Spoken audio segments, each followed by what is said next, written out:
Welcome to Learn English with Recipes. In this exciting video, while making simple and delicious recipes, are you ready? Let's start cooking and learning English with English for Me. Peel and chop the mango. Put the mango pieces into a blender. Add milk and sugar. Blend everything well.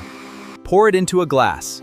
Your mango milkshake is ready. First, take a slice of bread, spread tomato sauce on it, add chopped vegetables, grate some cheese on the top, heat it until the cheese melts. Your delicious bread pizza is ready.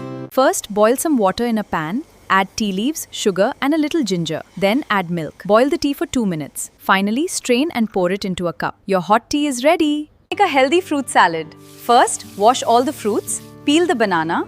Cut the apple and banana into small pieces. Put them in a bowl and mix them well. Your healthy fruit salad is ready. First, take a glass of water. Squeeze half a lemon into the glass. Add some sugar and a little salt. Stir it well.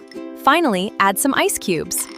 Enjoy! First, take 2 slices of bread. Next, spread some butter on the bread. Then add cucumber, tomato, and onion slices. Sprinkle some salt and pepper. Finally, cover it with another slice of bread. Our vegetable sandwich is ready. Great job! Today, we learned English While making a delicious recipe. It's your turn. Remember, watch, listen English. Keep learning, keep speaking, and keep improving your English.